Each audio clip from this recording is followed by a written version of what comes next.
She's not what you'd expect. She's tough and feisty, but gentle and tender. She makes millions and gives millions to the poor. She cries, she laughs, she teaches, she comforts. This is the Dani Johnson Show. Hey, welcome to the Dani Johnson Show. We're so glad that you decided to join us today. I hope your day's been awesome. Some days are not, right? Some days just stink. You can wake up in the morning feeling nasty because of some pizza you ate last night. Or in my case, I had a concrete mixer from, Culver's. Do you have a Culver's by you? They have them in Ohio. I'm not Ohio, Illinois, and in Texas. I know that. It's amazing. Butter burgers. I'm not doing a commercial for them, I promise. But anyway, last night, my sister's in town, so we took her to Culver's, got a concrete mixer, and I got a small, but it still was too big. It was a bad idea. Anyway, but no, I didn't wake up this morning with a food hangover. I really didn't. Anyway, but some days, you can wake up and you just don't feel so hot for whatever the reason is, whether you did something stupid that you put in your mouth, or you didn't get enough sleep, or, I don't know, you woke up on the wrong side of the bed. I know this, food always has an impact on how I feel. And I don't know if you realize it, but food also has an impact on how your kids feel. And everybody's emotions could be going crazy. And everyone wants to strangle each other. And we run out of grace. Isn't that awesome? But that's not what we're talking about today. If this is your first time joining this show, this is the Dani Johnson Show. And today we're going to uncover, we're going to attack, we're going to reach into some waters that might make some people mad. There's a lot of brats on the planet today. Have you not noticed it? Come on, I know I'm not the only one. Have you not noticed? There's a lot of spoiled brats that are out there. So different than a few generations ago. There was like a few spoiled rotten brats out there, but today, man, it's the give me now. In fact, forget about now. You should have gave me yesterday. And whose fault is it? Is it our society that has created this give me, I want it yesterday, I want it now, and hurry up already with getting me my request? Recently I had my oldest daughter at our home. I had all 5 of my children home with 2 of the 3 spouses. All 8 grandchildren now. My daughter is in the process of adopting 2 more kids. She's given birth 4 times, and she's adopting 2 more. So her 6 kids were with her. My little Anthem was with us. And then my sister came from Portland and has her 2 kids with us. And there's a different pace that happens when you have all these little kids. Because my oldest granddaughter is 8, and then it goes down to 7, then 6, then 2 4-year-old, a 3-year-old, and a 2-year-old, and then Anthem, who's 8 months old, who weighs like as much as a 2-year-old weighs. But nonetheless, the pace was crazy. And I was really proud of my daughter because she's done such a really good job with grooming her kids. I'm not talking about how she does their hair. I'm not talking about that at all. I'm talking about how she is able to navigate the I wants and 6 children all wanting to eat, and they all want a different sandwich. And there's something that I did when I was younger with my kids when they were little, and I was not a short order cook. I make lunch, this is what we're going to eat. Just like dinner. I'm making dinner, this is what we're going to eat. And if you don't eat it, you're going to go hungry, and that's your choice. But this is what we're cooking, and this is how it is. But it's interesting how I had gotten this revelation that even being a short order cook in my house meant that I was custom making everything for all of us, right? 5 kids, my husband and myself. That's like an impossibility. To be able to please everybody and everybody's wants and everybody's craving in that very moment. But yet we live in a society that hasn't necessarily said we should, but there's this underlying messaging that says we should. And we want it our way, right? You know, your what do they call it? The Whopper, you know, get it your way. Most of the advertising that happens today is all geared towards really tapping on, touching into, and pulling out of us our selfish desires. And yet now we're looking at the fruit of this microwave society in the next generation. And it seems to be that there's just a lot of spoiled, rotten brats out there. So are you raising brats, or are you grooming kids for success? And how were you trained up? Were you trained up with everything being able to be custom made and custom ordered to you? Are you one of those adults that now is a give it to me now? I want it my way. No, I don't want pink. I want purple. I don't want that color purple. I want it to be the lighter purple. No, I don't want that lavender color. I want lilac. Huh? Or if it comes to food. No, I wanted onions, but they have to be red onions. I don't want yellow onions on my burger. It's got to be red onions. And yes, I would like pickles, but I don't want dill pickles. I want sweet pickles. In fact, don't give me sweet pickles. I want sweet pickle relish. In fact, I want this other brand, right? Gosh, what are we doing? Who are we becoming? More importantly, who are we training up with our examples? Because truly, our kids have become just like us. They have.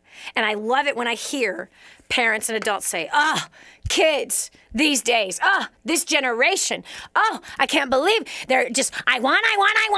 And then that same father or mother turns around and does the same exact thing. Wants something just perfectly custom made and makes their demands as they're going through a drive-through. Or making their demands even in a restaurant. Have you ever noticed how people order in a restaurant? I used to be a waitress, so I noticed a lot. And there were some ways that some people ordered that made me not want to give it to them anytime soon. I don't know if you know this, but there are some people that work in restaurants that spit in your food when you're not nice to them.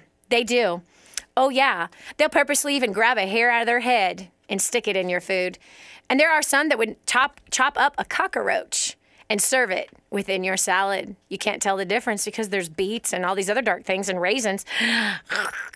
Have fun with the cockroach in your salad.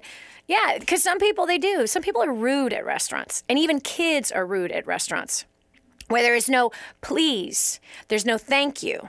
There's not even eye contact. You know, looking at the menu. Okay, I'll have the chicken sandwich with no mayonnaise, please, and I want red onions, not yellow onions, and I will have a Diet Dr. Pepper too, and I would like the French fries on the side. I don't want them on the same plate. No eye contact. Okay, not a thank you, not a please, no eye contact. And the kids are observing, and they're seeing the same exact thing. So let's have a broad view of our society today. And then let's fast forward. What is it going to look like 20 years from now? Well, Dani, the society problem is too big. I can't fight it. I'm not going to change this society. There's nothing I could do about it. I totally agree with you. However, you can create a culture around you.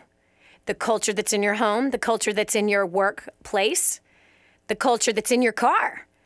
Because the culture in many people's cars might look something like this. Mom's driving to school with the kids in the car, in the minivan. Yep. And everyone has their own personal device of some movie that they're watching for 15 minutes on their way to school. No one's talking. And, oh, wait a minute, somebody cuts mom off. She hasn't quite had her second pot of coffee yet. And, yeah, you crazy driver, with her hand up in the air. I can't believe you learn how to drive. Take some driving lessons.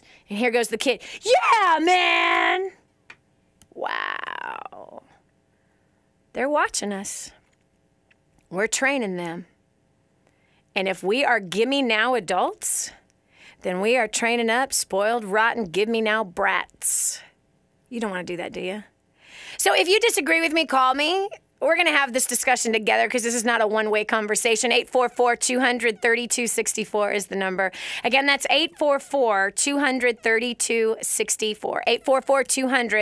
844-200-3264. What do you think about this give-me society? Do you think that's who we've become? Or do you feel like we have become a society of wonderful givers, wonderful, sweet people, people that just love each other? And these children, oh, they have no wants. They don't have their Christmas list. They don't have their birthday list. No, they aren't give me kids. They are, what can I give kind of kids. Yeah. Is that how you think our society is? I'd like to know your opinion. Call me now, 844-200-3264. What kind of society are you seeing? 844-200-3264. What I know is that I started to see this in my kids. You know, my husband and I were just talking about this the other day, too. And what we were talking about is how having kids created a desire in us to be better people. You know, before you have kids, you're pretty much a loose cannon in most cases, right? You do what you want whenever you want. You know, you just live your life. You're not living it really for anybody but yourself. At least that's how we were. But once we had kids, all of a sudden, something changed inside of me, and through the confession of my husband's mouth, it changed in him too. And that was that we just wanted to be better people. We wanted to, well, I used to have a truck driver mouth. Every once in a while, it still tries to come out. But I'm just honest, almost most people are the same way, okay? Anyway, I'm just telling you the truth. Anyway, so right away, I cleaned up my mouth, especially in front of my children. I still was a little loose in other places, but all in all, when I was around my children in our house, I wouldn't let those bad words come off of my tongue. And when I say bad words, I mean bad words. Really, really bad. Did you hear me? Bad. 4-letter, nasty, filthy words. I just had this conviction. I don't want to do that anymore. You know, I started to change the way I ate. I changed the way I would talk about myself because I didn't want a daughter to pick up on my self-image issues. I didn't ever want to hear my kids speak bad about themselves the way they would hear me speak bad about myself. So I literally, they were a great accountability that I needed to be careful of the self-deprecating things I would say, or I would be careful of condemning things that I would say, or things that I so loosely could say behind other people's backs in my home.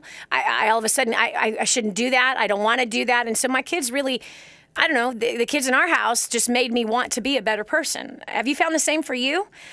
I'd love to hear your perspective on that. And what changes are you making as a parent or an auntie, an uncle, even a teacher, on things that you are more aware of in making sure you're doing the best to set the right example for those children that are around you? 844-200-3264 is that phone number. We got 5 lines lit up. I'd love to hear from you right away. 844-200-3264 is that number. When we continue on the Dani Johnson Show, we're going straight to the phones, and we're going to hear, what your thoughts are. How do we fix this? What strategy should we use moving forward? This is Dani Johnson. Stay right here for more of the Dani Johnson Show. I'm so blessed that I found what is in Grooming the Next Generation for Success. This is a book that is being taught in universities around the world. It's been noted as the best book on parenting that has ever been written. Crazy, if you ask me. But the point is that this thing gets results. Get your copy today, 888-757-8880. Again, that's 888-757-8880. Or go to DaniJohnson.com. That's DANI Johnson.com. Get your copy today. And now, back to the Dani Johnson Show. Do you got a brat in the house? Or two? Are you one of them? I know you didn't like that. I don't know about you, but man, the first place I typically look is in the mirror. And if I see my kids, here's a prime example. This is hilarious. So, you know, my husband and I, when we would get into a tiff, a fight, okay, we'd be arguing with each other, you know, this would come up, whatever. You know, there'd be this sarcasm that would come, right? And all of a sudden, I see that in our daughter Erica and our son Cabe, where the whatever, and I realized when I saw it in them, like, oh. Because they didn't go to preschool, right? They didn't go to a school that. Where else did they pick this attitude up from? Well, they picked it up from mom and dad when we didn't know they were looking or listening or parroting us, because they were. There was monkey see, monkey do there. Here they were picking up our same attitude that we had towards each other. Now they were doing it brother against sister, sister against brother. So let's talk about how to solve some of these issues. I don't have all the answers, I'll tell you that right now. No way, I don't think anybody does. But I think together we might be able to save some mistakes that are being done in the house, look for some solutions, and become better people today. All right, so I've got line 1. We have Kimberley from Georgia. Kimberley, welcome to the Dani Johnson Show. Okay, I need to help in teaching my kids how not to have the me attitude. I do have a son, 18, that's going to college in 2 weeks, and he is all about me, and he's got 3 other siblings. So I need some advice on how to combat it here and now before it goes any further. Yeah. How old was he when you first started picking that one up? A long time ago. So okay, here's one thing that doesn't work. Telling him to change it doesn't work. And or ignoring it doesn't work. Because as you notice, well, let me ask you, did he have this kind of an attitude that everything's about him when he was younger? Not as much. Right. But he had it, right? Yes. It always gets worse, honey. It doesn't go away and it doesn't go better. Right. That's the point. And that's one of the things that that I feel like the God I serve started to reveal to me early, that even like our son, our firstborn son, who had just the worst attitude about doing chores, right? Our daughter loved to work. She was a little worker bee, right? And she turned every work item into a game. Oh, Mommy, can we play the cooking game? Mommy, can we play the clean the kitchen game? She just, had this thing about wanting to help, wanting to serve, and she made it fun, right? Okay, well then there's the brother that comes, and he's like, Cabe, it's time to clear out the dishwasher. Oh, man! He kicked the cupboard, whatever, stub his toe, cry, and that attitude that I saw at 3 and 4 years old, it was like, whoa. I would sit there and go, what is that going to look like when he's 16? What will be the size of the temper tantrum? What will be the size of the talking back? What will that look like? Worse yet, Kimberly, what will it be like when he's 25? Mm-hmm. Yikes, right? Right. How do I fix that he's 18? So the reason why I'm pointing this out is that anybody that is listening right now, if you've got a young one and that young one has it's an all about me attitude, it's got to get corrected when they're young. Because if you don't correct it when they're young, Kimberly right now is saying it gets worse. Don't listen to people when they say, oh, they'll grow out of it. Nope, they won't grow out of it. There's some things that they might grow out of, but a bad attitude doesn't get grown out of. A bad attitude will grow bigger and bigger and bigger. So do I have an answer for you? Yes, I do. It doesn't matter how old the child is. If you feel like, I should have done something earlier, but I didn't do it, Kimberly, what would you say is the thing to say to your son? Go apologize. You got it, Mommy. I guess my attitude, because, he's learned it from me. He was in public school. So he did learn some at school, but it starts at the home. It does. It does. So, Mommy, it's sit down in the sun and say, I need you to forgive me for something. There's something I've done, and it's wrong, and I didn't realize it. If I would have known what I know today, way back when you were a little tyke, I would have taken care of this. I didn't have the tools. There's no excuse, but please forgive me. Because I didn't recognize that my bad attitude and the way I responded when I was frustrated, the way I responded even to others was wrong. And I taught you it's okay to have a bad attitude. And I taught you it's okay to dishonor and disrespect. And please forgive me because I actually set you up to fail in relationships as well as in work. So I'm letting you know right now, as a 40 whatever or 30 whatever, you got to be a 30, late 30 or early 40 mom. I wish I would have made these changes a lot sooner. This is Dani Johnson. We'll be right back. Stay with us right here on The Dani Johnson Show. For families in Santa Pancha, Nicaragua, life is filled with fear and struggle. They don't have enough food for their kids, clean water is hard to find, and they're living in a decrepit, unsafe hovel on top of mining tunnels that could explode and sink at any moment. But a miracle is in the making, and you can be a part of transforming this village. Go to kingsransom.org and click on Santa Pancha to see how you can help. That's kingsransom.org, kingsransom.org, and click on Santa Pancha. This is The Dani Johnson Show. And now, here's Dani. Have you made some mistakes with your family that you regret? We all have, friend. We all have. Gosh, if we could just get that through our heads. That does not give you and I the liberty to continue to screw up. But what it does do is that we've got to come to a place where we look in the mirror, and especially when we see that our sons or our daughters or even our spouse is one, or even people that we work with in our offices, where there's bad attitudes that are floating around. When we let those things float around, they just get worse. They don't get better. And we have to take responsibility for our part in setting up that kind of a culture. We can't blame the school. We can't blame society. We have to do our part to make right whatever wrong it is that we have done. And that's what's important, is to sit down with whoever it is that we can see our bad attitude has now filtered on that person, to say, please forgive me. Please forgive me, for I was wrong showing that bad attitude, and there's no excuse. And I'd like you to hold me accountable. If you see me do that again, I want you to take, in an honorable way, I would like for you to say, remember you asked me to say to you about the attitude thing? Well, this is that moment. And then you got to be honorable and say, well, thank you. I appreciate that input and that feedback. All right, so we're talking about today the spoiled, rotten brats that are all over the planet. And where did they come from? Mars? No, they came from you. Mom and dad, they came from you, auntie, uncle, grandparents, society. We are fostering spoiled, rotten, give me brats in our current culture. And what is that going to look like 20 years from now? It's scary to think about. Whose job is it to fix it? My job to fix mine, your job to fix yours. Our president, prime ministers, governors, mayors, ain't their job. They got their own issues with their own families, right?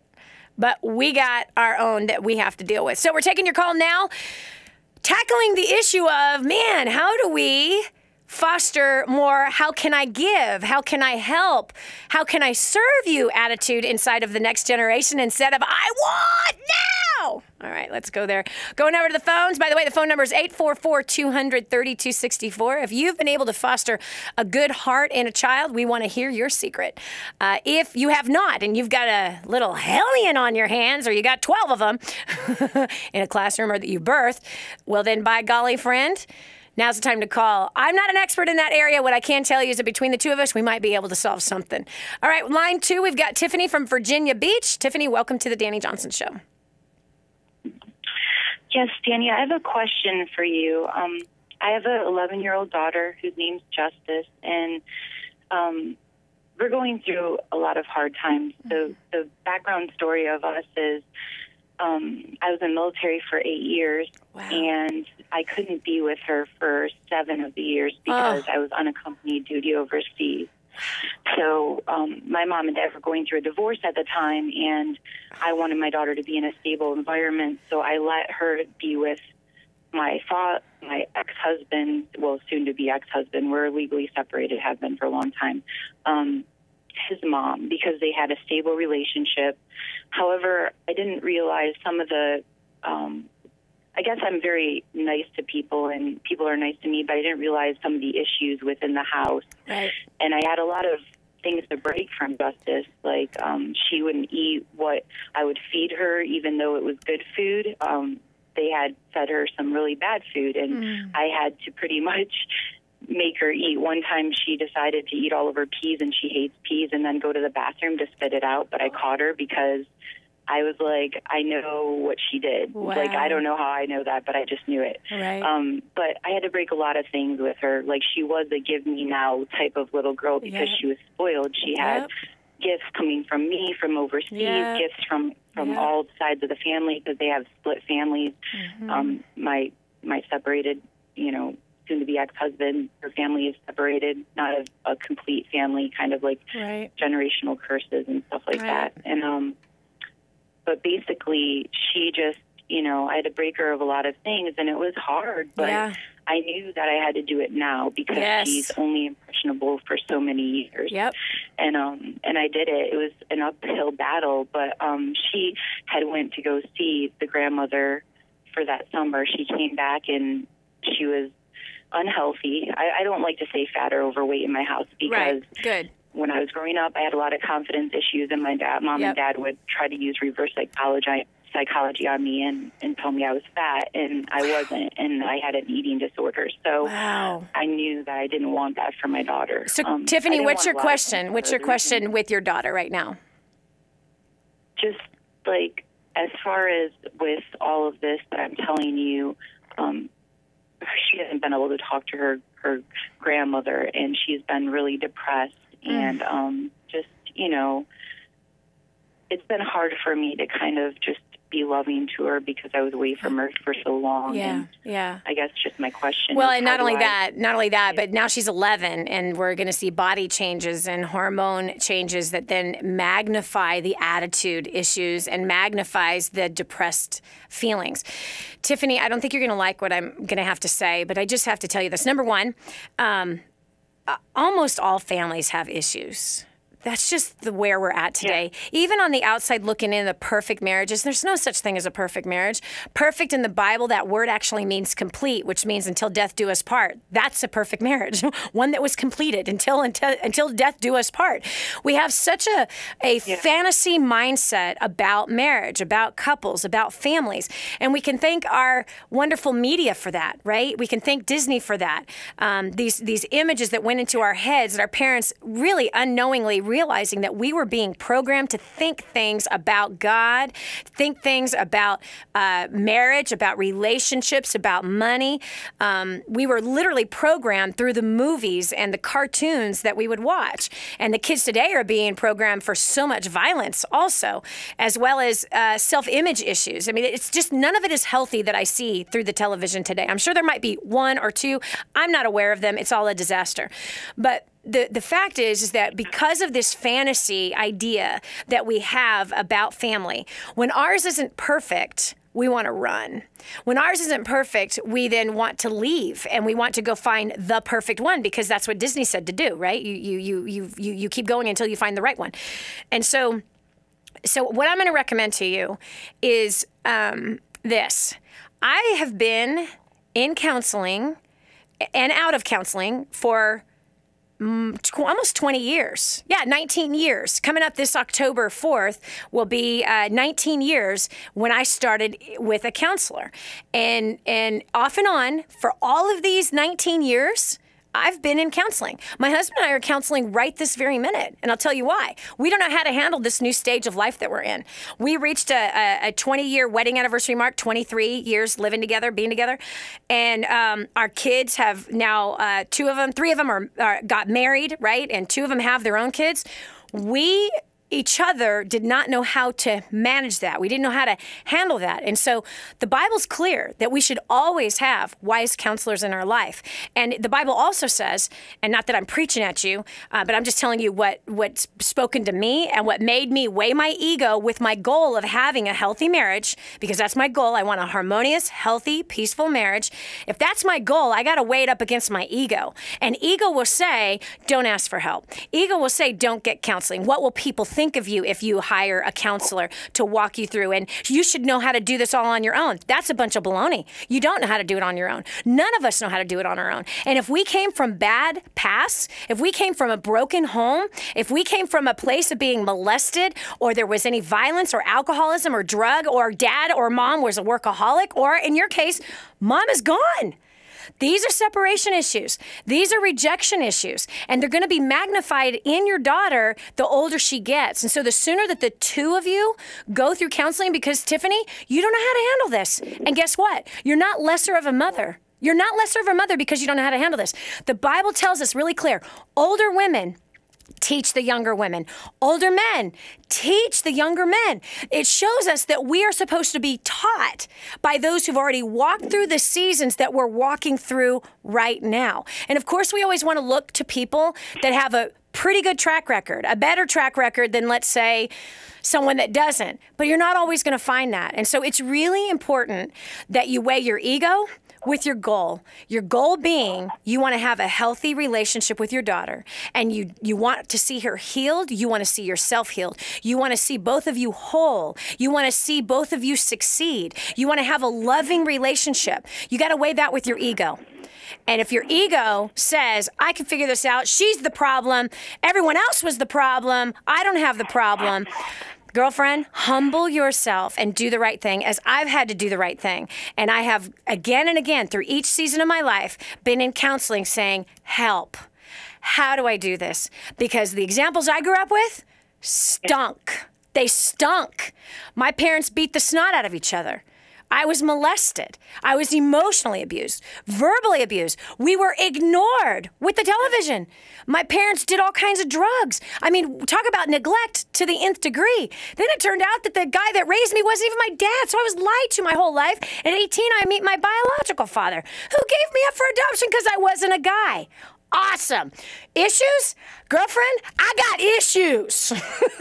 They're mountain high. So I really recommend that you find yourself a counselor to walk you through this season. Don't expect to know how to do it yourself. And you're a great woman if you call a counselor and get help. This is Dani Johnson. We'll continue with more after this. This is the Dani Johnson Show. Did you know you can see Dani Johnson live and in person? Go to DaniJohnson.com and find out about our next live event. First steps to success, register today. Call 866-760-8255 or go to DaniJohnson.com/FSTS. This is the Dani Johnson Show. I'm so sick of these spoiled, rotten brats that seem to be walking all over the planet these days. They're so selfish and so disrespectful. I've heard so many people say that. And yet, the adults that are saying that don't realize that they have taught the kids how to be that way. Where did they learn it from? They didn't learn it from me. Oh, really? Well, where did you allow them to go to school? And what type of cartoons or entertainment did you allow them to watch? What kind of movies? What kind of music are you allowing them to listen to? Come on now. Have you vetted out the friends that they're spending a lot of time with, or even the families that they're spending time over at that house? What kind of attitudes those families have?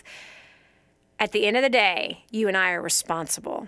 That's the bottom line. We're taking your call live right now, 844-200-3264, talking about things we can do to better set up and train up the next generation for success instead of training them for failure. I know that no parent, teacher, grandparent, or aunt or uncle has a desire to set their kid up for failure or whoever the kids are that are in their life. I know that. We all agree. We love them. However, there's a lot of things that we do in ignorance that we cannot see. Things that we say, how we say it, and it changes how they perceive it, and it sets them up for either success or failure. We'll go to line 3. We have Melissa from Michigan. Welcome to the Dani Johnson Show. Hi, Dani. Hi. How do you? I have 2 young boys, 2 years old and 2 months old, in their most impressionable years right now. How do I make them joyful givers without making it a chore? Okay. 2 years old. Obviously, the 2-month-old is too young. That's obviously there. Let me tell you about one of my sons, because when we first started talking to him about investing, and we had set up this system where we had, if they earned $1, they had to divvy up the $1. 10 cents of it went straight to feeding the orphans, or some kind of God work like that, right? So it had to be to taking care of the elderly or feeding an orphan or helping with disaster relief. It needed to go towards taking care of somebody else that was in need. And so teaching our kids to give from the very early stages of life, therefore it wasn't a chore later on. It wasn't a bad thing later on. And I see it in adults. You see adults that were never trained to give $1 out of every 10 that they make tend to be stingy, tend to be greedy. They will call themselves generous. Oh, because I sponsored a kid once. That's not what I'm talking about. I'm talking about $1 out of every 10 that you make, you give it away. And that's a principle that all millionaires and billionaires understand, that I've encountered. Out of the millionaires that I've worked with, the very successful business owners that I've worked with that are financially independent, they're all majorly heavy givers, and they give more than $1 out of every 10. So you teach that concept early on, right? That only the 90 cents is yours. The 100% is not yours. But for every $1, 10% is not yours straight off the top. It never was yours. And that the money itself, you're actually governing the money. You're actually in charge. You are to steward it, govern it, be trusted with it. And part of being trusted with the money is making sure that 10% of it is not yours. And then the 90% still isn't even yours. It's just been allotted to you to govern and to make wise decisions with. So we had our kids then divvy up the 90% into 50% of it went into an asset account and 40% of it went towards fun, whatever they wanted to do with it, whether it was buy a computer, buy a new pair of shoes, buy a shirt. That 40% was their fun money that they could do whatever they wanted to do with it. They could save it month after month after month and save for something big, or they could blow it all in that month that they made that amount. So they would only get 40 cents of a dollar that they could blow. Then the other 50 cents went to an asset account. And an asset account is money that is going to make you money. It's not a car, because that's a liability. Cars continuously cost money, and you never sell the car for more than you bought it for. It's always worth less and less every single year. But a house, for example, or gold and silver, or what other kind of commodities or what have you, whatever that the family is involved in, if the family does real estate or the family does cattle or whatever the investment is of commodities or precious metals or whatever, then that 50 cents went towards that. So our kids ended up with gold and silver, cattle investment, and houses, actually. Our daughter owns a house. Our 15-year-old son bought his first house when he was 15. And so the way that was set up was to train them that they are managers. That's a better word for it. They're managers of the money versus spenders of the money. They're managers of the money, and the manager is to invest some. Right off the top, only 90% is even the part that they even get to manage, because 10% is not even yours. So when you see a dollar, 90 cents is yours. 90 cents is yours to manage. 40 cents of it, buy something fun. 50 cents of it, you invest it for the future. So, two of our kids saved $20,000 by the time they were 18, and they worked. They started working when they were 12, making their own money. This was not money we gave them. This is money they earned. We did a matching thing that I talk about in our book, Grooming the Next Generation for Success, that gave them motivators. So we gave just stepping stones where you save $100, we're going to give you $100. And then the next one was $1,000. Once they saved $1,000, then we put in $1,000. And then we had one more match after that. So anyway, it's a mindset. It's a 2% mindset that you got to teach them. And 2%, people who are financially independent, they understand that 90 cents of it is mine to manage, and that I need to put more into investing than I do into living. And so living on less is what's important. So that's how you start right there. It starts with the mindset. It's so interesting, Christy, because you revealed yourself that giving hasn't been an easy thing for you. Being a cheerful giver. Exactly. And the reason is because you were taught from a greed mindset, as this is mine. It's mine, and don't tell me how to spend it. It's mine, and I'm going to buy whatever I want. That's a greed 98% mentality. That's a poverty mentality. And so I love that you're looking from the perspective that you were groomed with, and saying, how do I not foster that same attitude in my kids? And there you go. So I hope that answers your question. I'm proud of you, Melissa, that you would even ask that question, and you're starting when they're 2 years old and 2 months old. That's brilliant. And by the way, in Grooming the Next Generation for Success, I tell different ways of doing it with the younger kids, how to get them in the mindset of actually giving instead of a taker. Because, Melissa, we know what happens with takers, right? Mm-hmm. They're entitled, they're greedy, they're stingy. And they're only out for themselves. And that doesn't work in a marriage. That doesn't work in a job. That doesn't work for anything good. It doesn't even work for the own person's physical body. And so you want to groom up. I have a divorce to prove it, Dani. There you go. Right? Right? Isn't that true?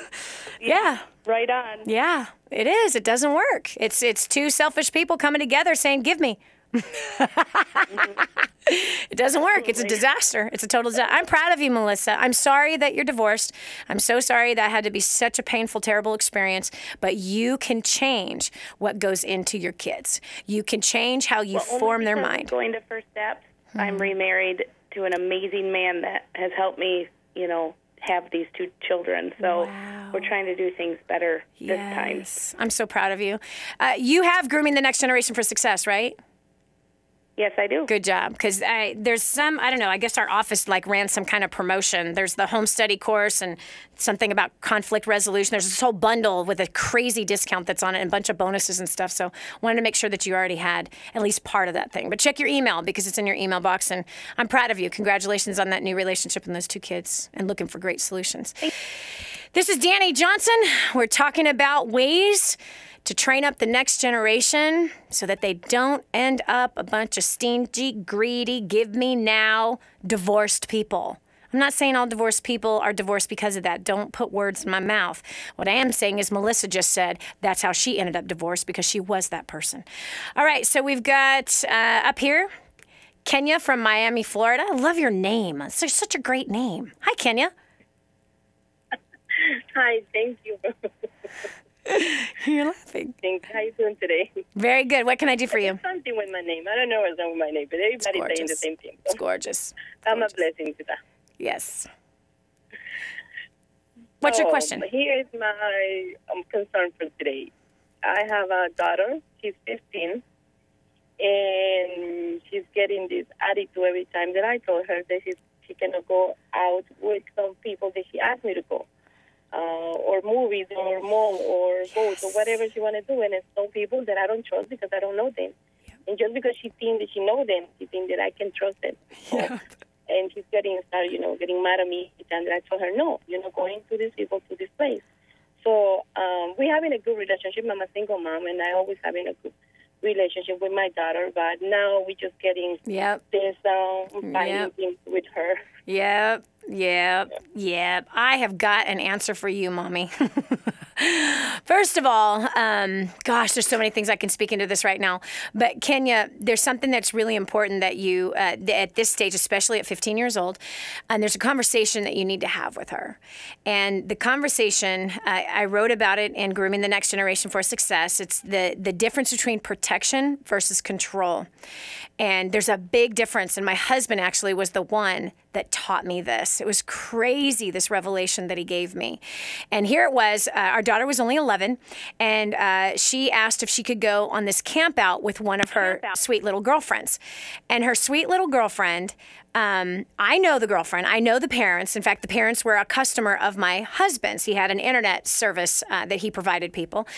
And so I just flippantly said, sure, yes, go. And there it was, Erica. It was supposed to be for a weekend. We know the lake. We know the people that we were going to be around. But my husband disagreed. And here comes Erica down the stairs with her little backpack. And Hans says, where are you going? She goes, I'm going with so-and-so. Denise was the name. I'm going with Denise to Pinecrest. And he says, no, you're not. Please head upstairs. And I'm telling you, right there in that moment, something flared inside of me. I was like, are you really going to be one of those controlling dads? Really? I mean, right away, I was like, how dare you do that? Erica's such a good girl. Denise is a good girl. They are a great family. Are you serious right now? And I was a little upset. I hadn't quite dealt with my daddy issues at that time. I was working through my daddy issues. And he said to me, he says, Dani, he says, how do I know that father will protect my daughter like I will protect my daughter? He says, I have a mandate from heaven. And that is to watch over her. And I have no idea if her father feels the same way. When we continue, I'll tell you the rest of how this conversation went. It was so profound. We'll continue right after this. Don't go away. The next segment might just change your life. This is The Dani Johnson Show. Did you know you can take The Dani Johnson Show with you wherever you go? It's never been easier to stay up to date with the latest content from Dani with the DaniJohnson.com app. Watch or listen in the car, at the gym, or on the go. Download it now from the App Store and Google Play and never miss a show again. Your family, business, and bank account will thank you.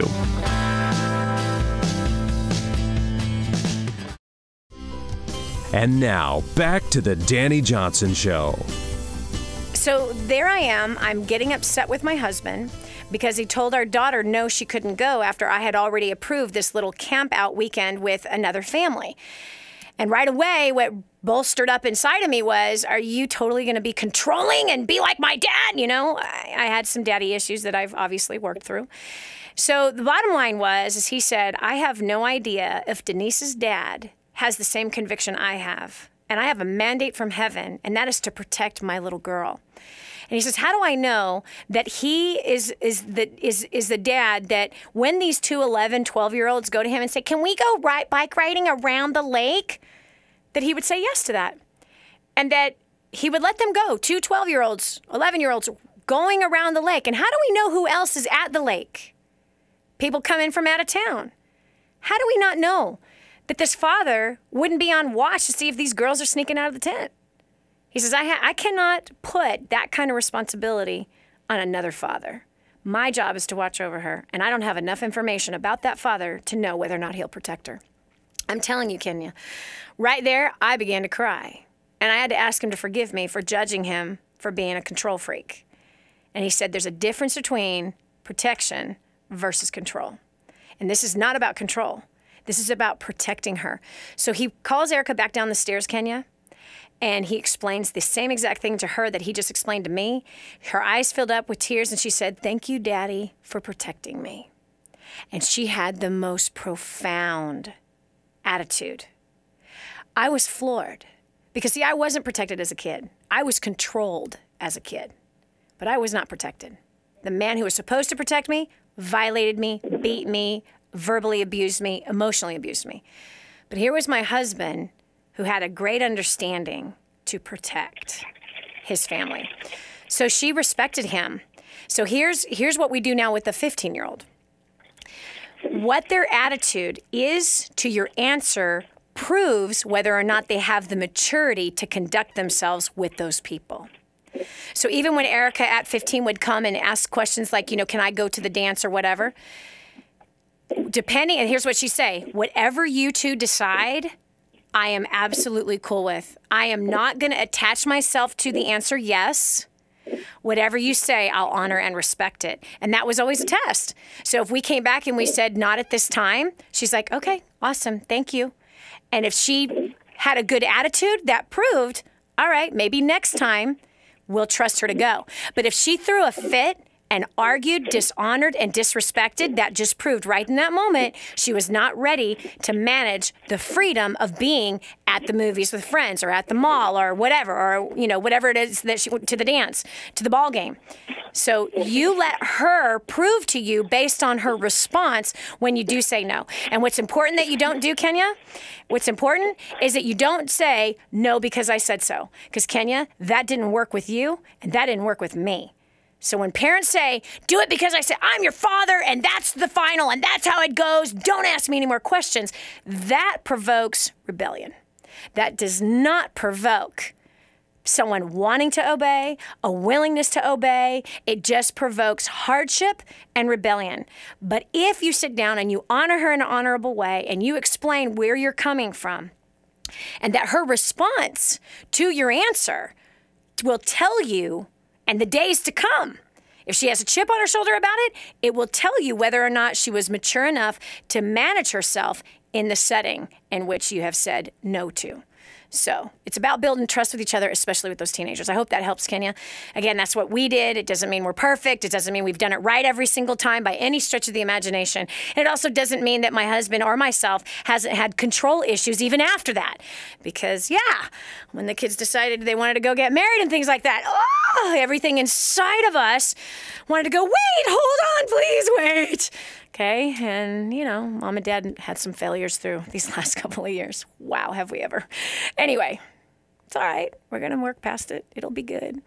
So we're taking your call live, 844-200-3264. You got a question or comment concerning grooming your next generation for success. If you're a teacher, a social worker, a parent, grandparent, auntie, uncle, even spiritual parent. Today, the line is waiting for you to talk. And share what you've done right or share what you feel like you need to fix. Again, that's 844-200-3264. I have a frog that just jumped in my throat. Did you see it? Yep, a frog just jumped inside of my throat. It needs to get out of my throat. I'm totally joking. Anyway, but I know you can hear the frog. Yeah. Anyhow, all right, so we're going to continue with the Dani Johnson Show right after this. If you knew you couldn't fail, what would you do with your life? Discover your own answer. This is the Dani Johnson Show. This is your chance. This is your shot. Get your copy of War on Debt right now. There's one waiting for you that has your family's name on it. And inside that package is freedom. Your family's freedom is on the inside of that package. All you have to do is open it up, press play, and start applying what I teach you in this program. 888-757-8880. You and I are going to help your family become completely debt-free in the next 5 to 7 years. Just imagine how that's going to feel. We're back. Here's Dani Johnson. Stuff. It's everywhere, isn't it? And without knowing it, I was teaching my kids to be people of stuff. Isn't that sad? My husband and I, again, not even realizing it, not doing it on purpose. But see, when we were so blinded with stuff, we didn't even see how we were setting our kids up with wanting more stuff. So we made some adjustments along the way, and I'm pretty impressed with what the result was. Our kids learned to become givers and to reach out to those who have nothing instead of always being concerned with all the things they want or they're going to get. We're taking your call right now for this last segment of the Dani Johnson Show, 844-200-3264. Do you think that it's important for the kids to get stuff, or do you feel like they should learn how to become givers? Line 2, we've got Loriann from Florida. Loriann, welcome to the Dani Johnson Show. Hi, Dani. Thank you. When we found out about you about 3 years ago, my husband and I, we were so jacked up financially and everything. I had always, since the time I had children, we have 4 sons, and from the time I was pregnant, I was reading every parenting book imaginable. I wanted to do the right thing and raise them right. And so awesome. And while I did a good job, as far as they were well-behaved and they loved God and made sure that they weren't watching what they shouldn't be watching and different things like that. The whole concept of 98 and 2% was something that just smacked us right in the face, something we had never experienced before in our lives.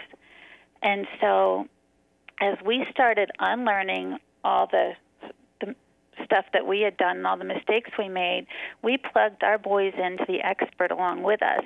And so they would sit in on all the calls and listen, and they were plugged in and getting groomed by you because we didn't know what we were doing, and so they were learning as we were unlearning. Wow. And through the past 3 years, they've just caught it, and they're just there, and they're so in with whatever the DJC community is doing, and to even have the opportunity to have them plugged in with the next gen, the DJC Next Gen, which they have all these friends that are their age, and they're having the same mindset, because where we are, we live in a very affluent area, and it is not modeled at all around here. So we've just been so grateful to, as a family, to be able to plug in and learn and unlearn the right way to do things. Yeah.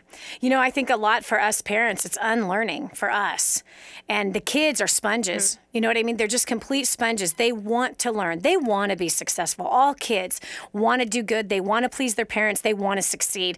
They want to get that pat on the back.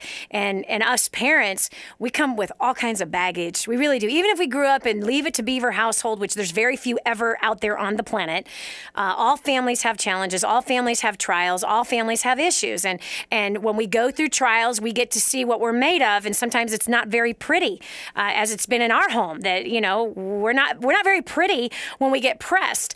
And so it's important for us to unlearn some of the things that we've learned, that we've picked up through society or through movies or through books, while we're trying to teach our kids how to be better people than what we are.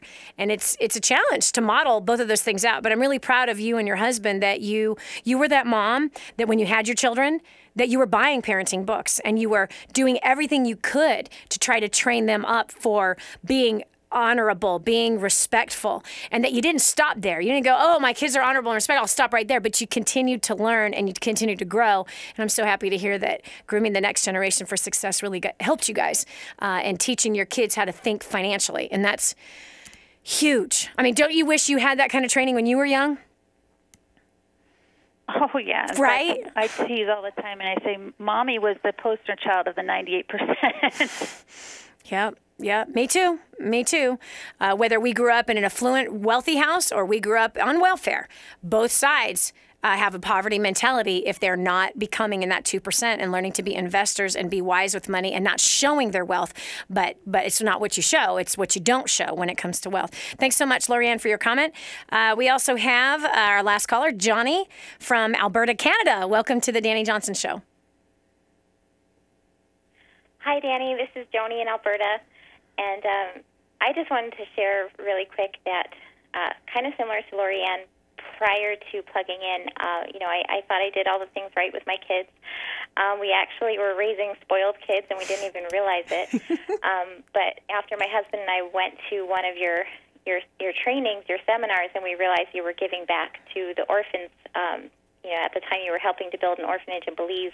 That really touched us, and we shared that with our kids. And my son Caleb actually decided to kind of model what Cabe did, and instead of getting presents, he just asked his friends and family for donations, and that's kind of been a tradition ever since. Really? My kids have been doing that, and it's been a lot of fun, Wow. to say the least. Wow. So this is a new tradition in the family. Look at that. And I love that Joanie, you were awake, that when you saw another family, that rather than getting something for the birthday, we give to someone else who doesn't have anything. I think it's great that some parents, go and find the gently used toys and give those away and then give their kid the new. But let's take it a step further. Why do we want to give away our junk to someone else? Right? Why not give our best to someone who has nothing? So anyway, I love it. So your son raised money for his 7th birthday. How much money did he raise when it was all said and done, Joanie? That time, when it was all said and done, it was $6,000. And that blew us away. We didn't know.